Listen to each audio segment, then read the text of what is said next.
Okay, good morning everyone, and Chazak Baruch, thank you for joining us on this beautiful Wednesday morning as we are studying together Perashat Tetzaveh. Perashat Tetzaveh is the Perashat of Kohanim. It's a Perashat that deals with the clothing of the Kohen Gadol. Most beautiful clothing. The Pasuk calls them Lechavod U'Tifaret. The Pasuk says that they were there for Kavod, for respect, for honor, Letifaret, for beauty. So the Kohen Gadol over here, this is a position that everyone wanted. Matter of fact, in the time of the second temple, you should know that we went from Kohen Gadol to Kohen Gadol every year. Unfortunately, the Kohen Gadol position in the second temple was no longer a holy one. It became abused. People bribed their way in through the Roman government or whoever was in charge at the time. And many people that were not worthy were given the position of Kohen Gadol. And because of that, they died every year, because we know that you cannot enter the Holy of Holies if you are unworthy. So whereas in the first temple, where it was merit-based, we only went through, a dozen or so Kohanim. I don't know the exact number, but the idea is that they lived for many, many years.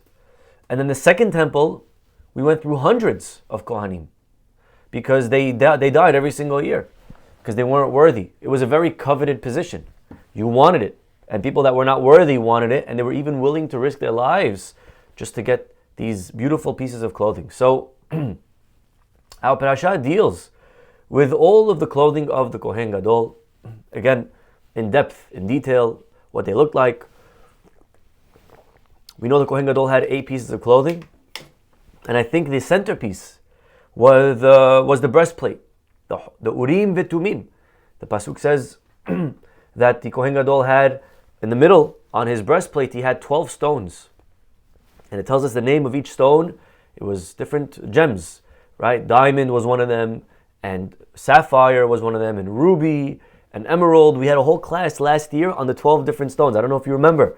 And what each stone was good for, and what it represented, and what its segula, what its special magical powers were, whatever, you know what I mean? And the Kohen Gadol, he wore these 12 stones right here on his chest. And what's actually less famous, less known, the Pasuk says that actually, besides for those 12, he had 2 more stones. Where did he have 2 more stones? Anyone know? He had 2 more stones on his shoulders. Very good. He had him on his shoulders. And the Pasuk says, please turn to chapter 28, Pasuk 12. V'samta et shete ha'avanim. You should place 2 stones. Al kitfot ha'efod. On the shoulders of the apron. Avnei zikaron l'bnei Yisrael. They will be stones of remembrance for the Jewish people. V'nasa Aharon et shemotam lifnei Hashem. And Aharon shall carry her names in front of God. Al shetei ketefav lezikaron. As a remembrance. Aharon is carrying 2 stones, one here and one here, as a remembrance. And how exactly? What was written on the stones? It says, Rashi over here says, Shehaya ro'eh HaKadosh Baruch Hu hashvatim ktuvim lefanav ve'yizkor tzidkatam. Rashi says that when Hashem would see the names of the tribes on the shoulders of the Kohen Gadol, Hashem would remember the tribes and He would have mercy on them. Now, you should know, it's not simple at all. How were the 12 names of the tribes written on the 2 shoulders? Obviously, you would write it 6 and 6. But which 6 and which 6? I just want to show you the Orah Hayim this week. His longest piece is on this question. How were the 12 names written? I'm not going to read it to you because it's a very complicated piece.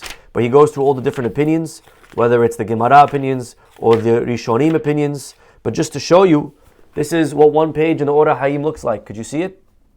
And he has over here an example of what the 12 names, how they appeared, right? And here's another opinion, and here's another. Okay, so he has a lot of different opinions, and the Rambam's opinion. Some say it was written, Reuven, Shimon, Levi, Yehuda, and then Dan, Naphtali, right? And then on the other side, Gad, Asher, Yisachar, Zevulun, Yosef, Binyamin. That's in the order of birth. But some say no, it's in the order of mother. So Leah had 6, so they put those 6 on one side. Reuven, Shimon, Levi, Yehuda, Yisachar, Zevulun, her own 6 on one. And then on the other one, you had the other 6. And then even those 6, how did you write them? Machloket, okay? The Rambam, you ready? The Rambam's opinion? The Rambam says The Rambam says, it was like this, you ready? Reuven, Shimon, Levi, Yehuda, Yisachar, Zevulun. Okay, so it's not even 6 in a row. It's brother, brother, brother, brother, brother, brother. Okay? Either way, again, I don't want to give a class on this one today. Feel free to read the Orah Hayim. Very complicated, very in-depth, really analyzing and understanding and breaking apart and questioning on each opinion and how does it fit with the text. Okay, but either way, the Kohen Gadol had 12 names on his shoulders. And why? So that Hashem sees the names and then he'll have mercy on the name, on the Shvatim. Okay. Now, if you fast forward a few verses, when it gets to the 12 stones that were here, it says in the Pasuk, V'nasa Aharon et Shemot Bnei Israel, that Aharon should carry the names of Bnei Israel in Choshen HaMishpat, on the Choshen HaMishpat, it was called the breastplate. Al libo, on his heart, Bevo'oi LaKodesh, whenever he enters the holy, Lezikaron Lifnei Hashem, so it should be a remembrance in front of God, Tamid, always. V'natata el Choshen HaMishpat et ha'urim ve'et ha'tumim, and then inside the breastplate you should put a piece of paper. Imagine a very special piece of rolled up parchment, and what did it have on it? Urim ve'tumim. That's God's name. Okay, God's special name written on a piece of paper that they put inside the flap. Imagine like this, flapped up. Okay, they flap it open. They put inside the paper, and he wore it on his breastplate. Okay, he wore it on his chest, and it had 12 stones. So inside here was a piece of paper with Hashem's name, very holy piece of paper. Okay, so it says over here again. Rashi writes, what does it mean? The mishpat, he should carry the judgment of the Jewish people. What does that mean, the judgment of the Jewish people? It means, right? Davar shehem nishpatim venochim al yado im la'asot davar o lo. Wow. Rashi says, you know why it's called Choshen HaMishpat? Because through this breastplate, it would kind of dictate and decide and judge whether or not they should do a certain thing or not as a Jewish people. What decisions should be made? Should we go to war or not? This was the judge. You understand? That's why they called it the judge. Mishpat, to judge. This decided where they would go, what they would do, which nation should go first, which one should attack first, right? And we know historically we asked the Choshen, we asked them many questions. So Rashi, opinion number 1 says that it was called the judgment breastplate because it would really administer whether or not to do something. But then he continues and says, Vefia Midrash, but according to the Gemara, HaChoshen mechaper al me'uvat hadin. The breastplate atoned. If you remember yesterday's class, we posted it. If you didn't get a chance to listen, we said in yesterday's class that the 8 clothing atoned for 8 different sins. Yesterday's class was about the me'il, the robe, and that atoned for gossip. But there was another clothing, and that was this, the choshen. And this atoned, the apron atoned, the breastplate, atoned for the sin of perverted judgment. Okay? And that's why it's called Choshen HaMishpat. Okay? So 2 opinions in Rashi of why it's called judgment. Number 1, because it judged whether or not we should do something as a nation. Number 2, it was an atonement for justice. Today I want to share with you a very beautiful idea from the Be'er Yosef. Be'er Yosef is a book, I'm not sure if you're familiar with it, written by Rav Yosef Tzvi of Salant. Okay? Not to be confused with the famous Rav Yisrael Salanter, not the same rabbi. Rav Yosef Tzvi of Salant wrote this masterpiece on the Torah, Be'er Yosef. And I want to read to you today and share with you something that I think is really important, especially for us, that we are all leaders in different ways in our personal lives. What is this idea of a Kohen and a Kohen Gadol that he is wearing in kavod and honor, right? What is the idea of here? So it says over here something very beautiful, and I'm going to read and explain. He says, what does it mean that Aharon should carry the 2 stones as a remembrance? So Rashi writes that it's a remembrance for God, that God should see the names and remember and have pity on the Shvatim. But he says a little bit different. The reminder was not for God, he says, it was for Aharon. That Aharon, whenever he enters the holies, he should mention their names. Leitpalel alehem, to pray for the Jewish people. They should be saved from every tragedy, every calamity, from every danger, from every sickness. And that was the Kohen Gadol's job. Kohen Gadol's job is to enter the holies and pray, not for himself. You're a leader, pray for your people. And he wore the names as a reminder to pray for them. So the reminder, he says, to hold their names on his shoulders was a way of saying sheyizkor tamid, that he should remember she'alav leikanes be'ovi hakora laset et kol adat bnei Yisrael ashtek kefav. Your job, Aharon, is to always carry the weight of the Jewish people on your shoulders, and that is your job as a leader. A leader's job is to pray for the people. Today, a leader, unfortunately, a leader is someone thinks they become a leader, they're now going to be served. Now I'm a leader. I worked my whole life to get here. Now I'm going to reap the benefits of my hard work. Now that I'm a leader, I sit back and relax and everyone serves me. And actually, God says it's the exact opposite. Now that you're a leader, your work doubled. Now that you're a leader, you have to worry about the people even more. You have to care about the people even more. Now it's even harder. The Gemara says, you think that you're becoming a leader and that you're going to have life easy now? Opposite. Run away from leadership. Leadership's the hardest thing.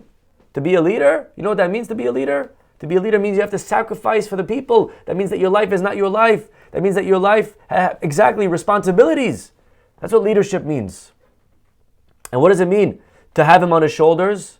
So he says, Al Katif Yamin, on the right shoulder, represents spirituality. You got to pray for the spiritual protection of the Jewish people, for the spiritual success of the Jewish people. And on the left shoulder, he has to pray, Miramez al Homriyut, the physical, materialistic needs. And as a Kohen Gadol, you got to pray that the Jewish people should be successful spiritually, and you got to pray that the Jewish people should be successful materialistically, physically, gashmiyut, monetary, and all the physical things. And we find in the Gemara in Masechet Megillah, he says that if a person says a vow and he says alai, if a person says it's on me to do X, Y, and Z, once you say the word alai, look at this, keman de ta'an akatfei dami. It's like you're now carrying it on your shoulder. So you see from here that to carry something on your shoulder, today in English it makes sense, right? I feel like I have the weight of the world on my shoulders, we say. But that's actually all the way back in the Gemara, they said that. In the Gemara's time, it's even brought down that when you're carrying something on your shoulder, it's a way of expressing that it's on you, that you're responsible, that you feel responsible for something. So the Kohen had the two stones on his shoulders because he had to feel the responsibility of the Jewish people was on him. And he had to attend to see to make sure that all of the needs were met. This is leadership. This is leadership. And we do find that sometimes leaders forgot this, even great leaders. A leader's job is to be there for the people. A leader's job is to serve the people. A leader's job is not to oppress, is not to be served, is not to, is power and control. No. You're a leader. Now you're a slave. Now you're a servant to everybody else. And now you have to protect everyone else. That's a leader's job. That's what a Navi's job was. What was a Navi? A Navi was someone who wasn't just, if I ask you, what was a Navi's job? What was a Navi's job? A prophet. You would say he was there to rebuke the people. Or he was there to tell over prophecy. That's what his name is, a prophet. Really, it's not a Navi's job. A Navi's job is to be an advocate for the Jewish people. He was their defense attorney. That's a Navi. Moshe Rabbeinu, all the stories in the Torah, how many times Hashem tries to destroy the Jewish people. He's had it. He's done. We're going to see next week with Chet HaEgel. And what does Moshe say? Moshe says, Meheni na misifrecha asher katavta. God, if you don't forgive them, count me out. We're a team. And if they're out, I'm out. That's what a leader does. A leader doesn't say, yeah, you're right, shame on them, let's start over. No. That's not a good leader. Your job as a father, your job as a mother, when you go to PTA, is you fight for your kid. You tell the teacher how good of a kid he is. Not to be like, yeah, he's no good, No, that's not your job. Your job is to defend your family, to defend your children, to defend your spouse, to defend those who are in your possession. Those that are under you. Your job as a boss is to protect your employees, to make them feel safe, to make them feel like they could come to you with any problem and they know that you would have their back and you're looking only for their best. That's your job as a leader. That's what you have to do. And so Aaron had to carry their names on his shoulders. You have to carry them, not they carry you. Not now that you're Kohen Gadol, we're going to put you on a chair and carry you. Mabruk, Yismachat Tanim, and dance with you on their shoulder.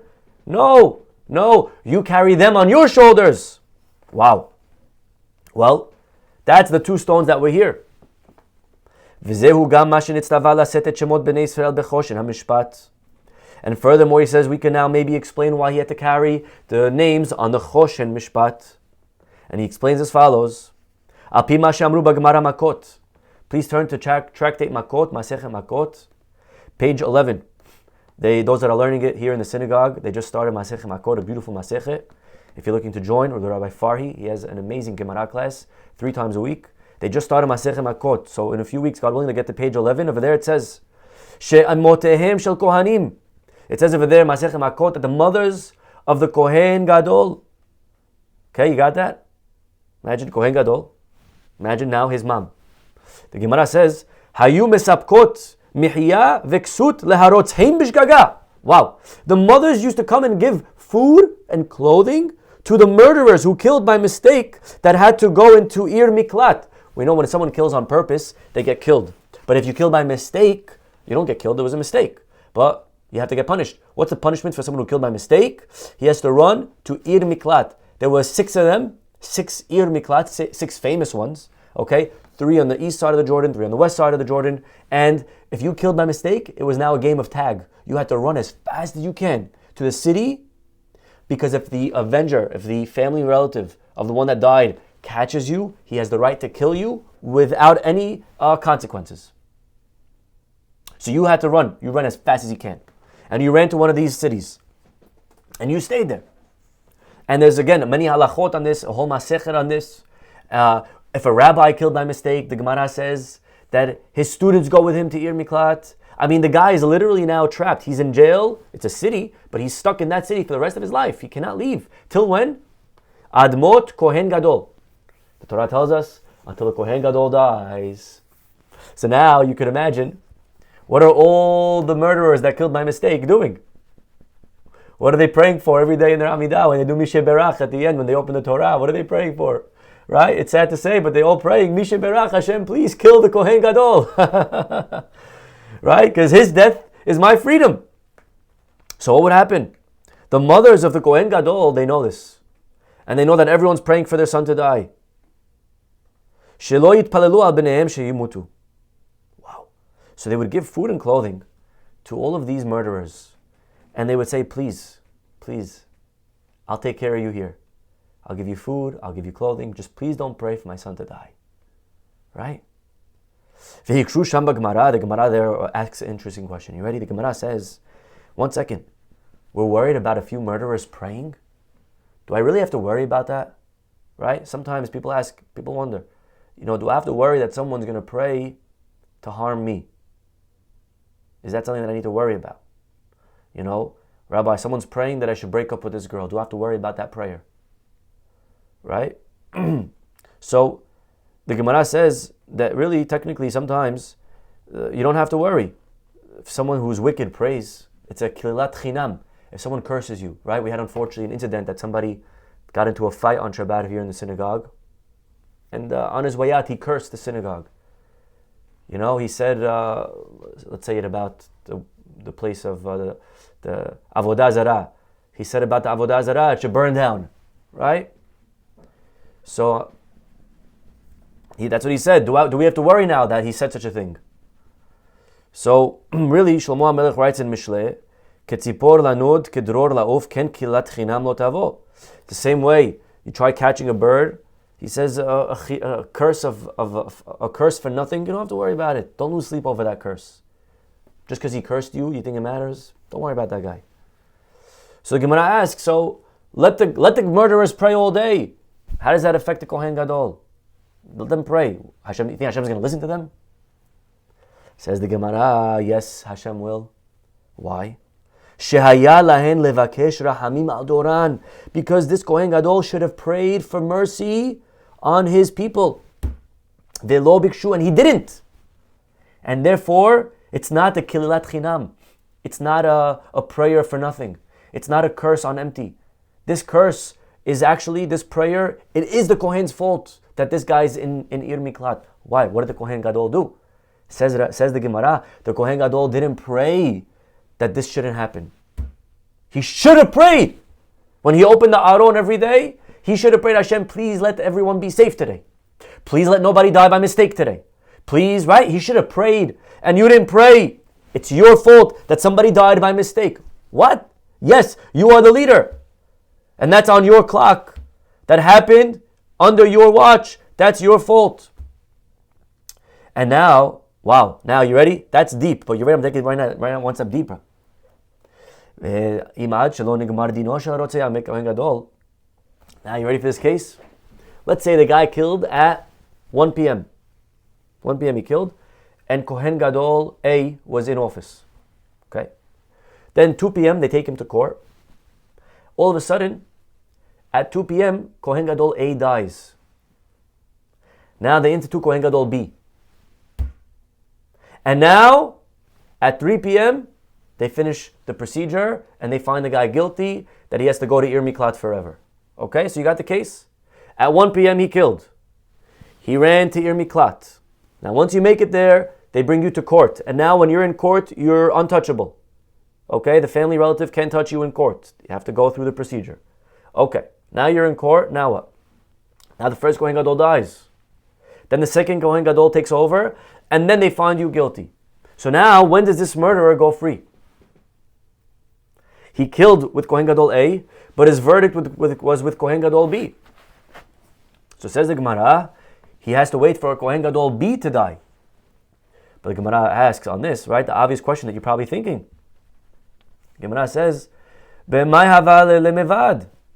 why is now Kohen Gadol B responsible for this man? He wasn't in office. He wasn't in office when the guy killed. He only went into office at 2 p.m.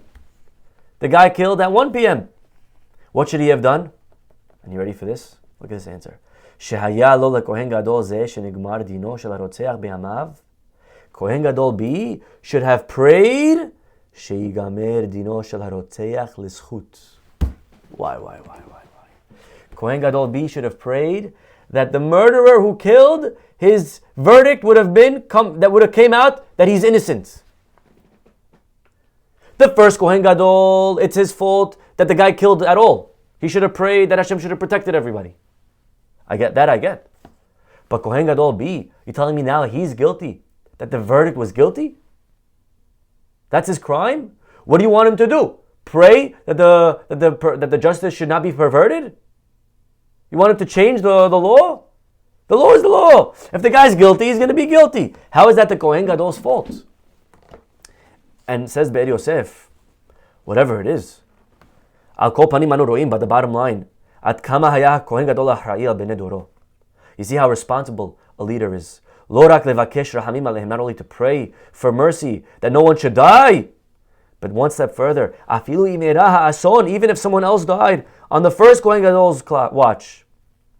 The second Kohen Gadol should have asked for mercy, that the Sanhedrin should have found some merit, that the guy should be considered, innocent. And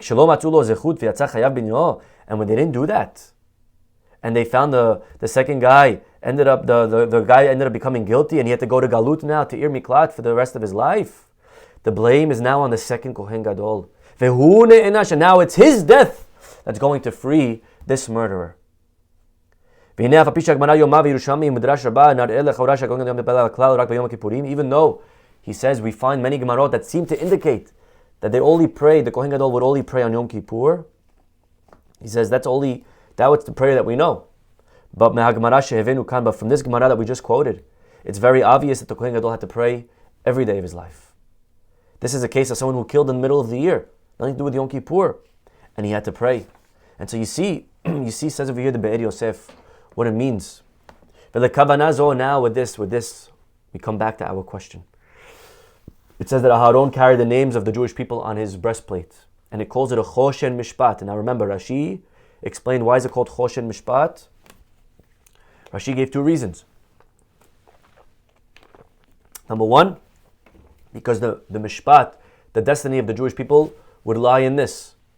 Yes, to go to war or not. Opinion number two, it was an atonement for the perversion of justice. Says the Be'er Yosef, a third idea. He had to wear this always to remember the Jewish people. And you know what it means to remember? He even had to carry the mishpat, the trial of the Jewish people on his heart. Hainu, meaning, shebechoshen mishpat shalibo, yisam gamken et all mishpat b'nei Israel. He even has to pray that their verdict should come out favorably. Like this case that we just brought.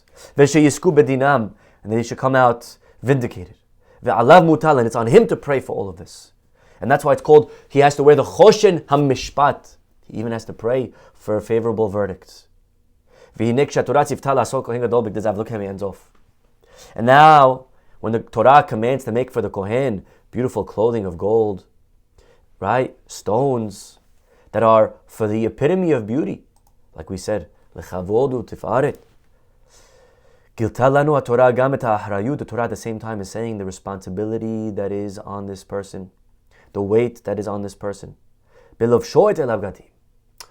Wearing these clothing, that means that now you have to step up your game. Yeah, you're wearing the clothing. And wearing the clothing feels good. But now that also comes, right? It's like the superheroes, right? With great power comes great responsibility. When you put on the Spider-Man uniform, it's nice, right? I'm Spider-Man. I can fly around. Wrong. Now you're Spider-Man. Now you got to save the world. And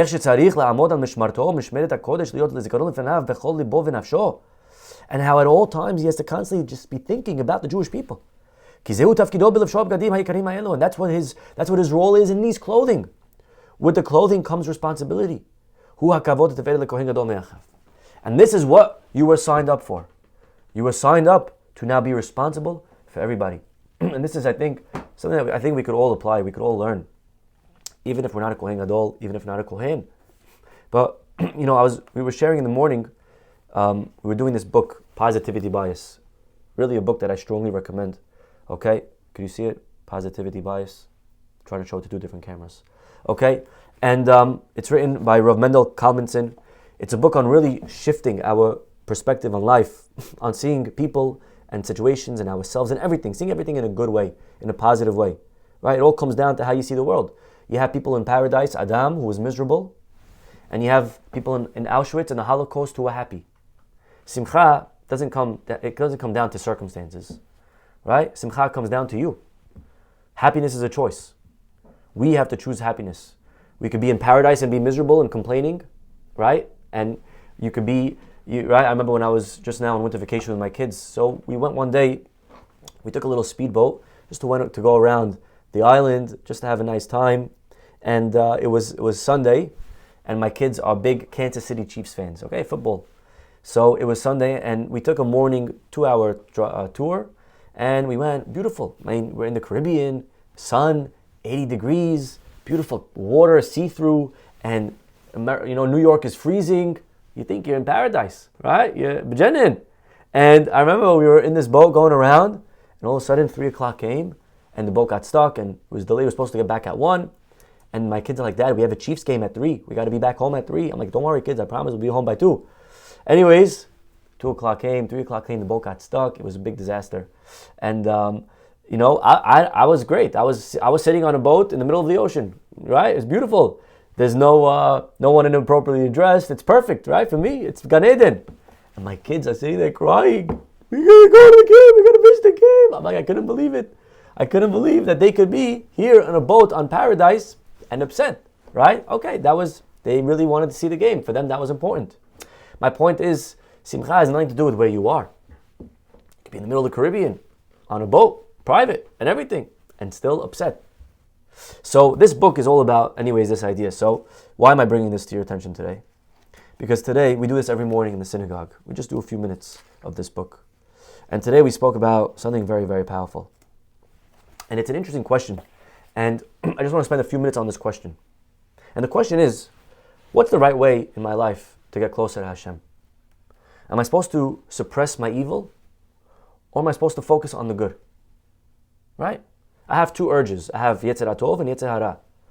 Am I supposed to really try to use my Yetzer HaTov and do good things? Or am I first supposed to try to repress my Yetzer Hara? Right? Get rid of my bad temptations. And really, there was a pasuk in Tehillim that seems to suggest that first you got to take care of the bad. The pasuk says, Sur Mera. Va'aseh tov. Stay away from bad and then do good. Meaning, in other words, in life, first you have to get rid of the filth. You have to get rid of the averot that you're doing, right? Get rid of your house. When you don't buy the furniture and then paint the house. First you paint the house, clean the house up, and then get the new furniture. So you can't do mitzvot when you're still dirty. That's a strong approach, and many people held to that. But came along with Shneir Zalman of Liadi, the founder of Chabad Chasidut, and he actually strongly insisted on the opposite. And he said that if you're going to worry more about getting rid of the bad, right, you're going to spend your whole life getting rid of the bad, but that's not the best approach. If you want to get rid of the bad, just focus on the good. I'll give you an example. If you're having bad thoughts, what's the best way to get rid of those bad thoughts? Right? Best way to get rid of those bad thoughts is not by saying, okay, get rid of them. Stop that. The best way to get rid of them is just have good thoughts.